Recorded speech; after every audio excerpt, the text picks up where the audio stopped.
दोस्तों, हम सभी जानते हैं कि व्यक्ति का मन बहुत चंचल होता है।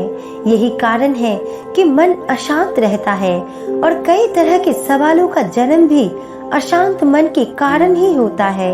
यदि आप जीवन में शांति चाहते हैं तो इसके लिए जरूरी है मन को शांत करना। लेकिन मन को शांत कैसे किया जाए?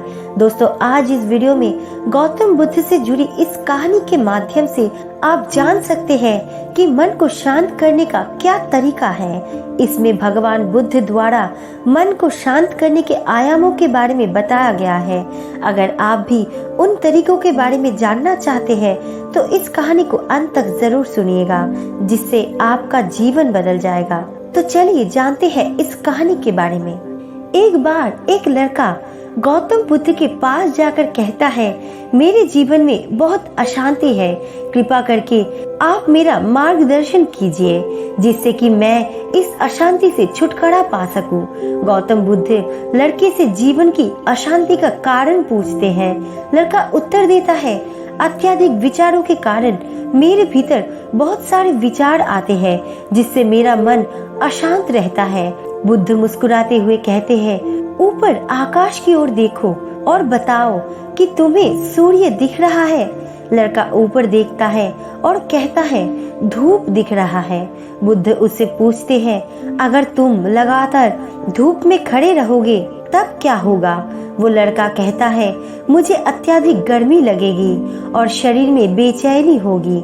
बुद्ध लड़के से कहते हैं कि अगर धूप में खड़े रहने से तुम्हें गर्मी लगती है तो इसमें दोष किसका है, सूर्य के ताप का या तुम्हारा? लड़का कुछ सोचने के बाद कहता है, इसका जवाब आप ही बताइए। बुद्ध कहते हैं, सूर्य का काम है ताप देना और ताप का काम है गर्मी लगाना। ऐसे में दोष तुम्हारा ही है कि तुम धूप में जाकर खड़े हुए जिससे कि तुम्हें गर्मी लगी। तुम्हें अगर शीतलता चाहिए तो तुम्हें छांव में रहना होगा। ठीक इसी तरह चंचल मन का भी स्वभाव होता है विचारों और भावनाओं को जागृत करना। विचार क्षण भर के लिए होते हैं, लेकिन विचार से पैदा हुए भावनाएं देर तक टिकी रहती है। लेकिन ये तुम्हें निर्णय लेना है कि तुम्हें विचार और भावनाओं के साथ चलना है या अलग दिशा बनानी है। बुद्ध कहते हैं, मन को शांत करने के लिए तन के आयाम पर काम करना सबसे आसान तरीका है। शरीर के स्तर पर हमारी कर्मेंद्रिया और ज्ञानेंद्रिया है। कर्मेंद्रिया कर्म और ज्ञानेंद्रिया ज्ञान से जुड़ी होती है। इससे हम अपनी संवेदनशीलता को बढ़ा सकते हैं, यानी हम जो भी काम करें उसे आनंद के साथ करें। मन के आयामों से हटकर तन के आयाम पर जाने से ही तुम्हारा चित्त शांत होगा। ऐसा करने से तुम मन के आयाम से हटकर शरीर के आयाम पर आ जाओगे। ठीक उसी तरह जैसे तुम धूप से हटकर छांव में आ सकते थे।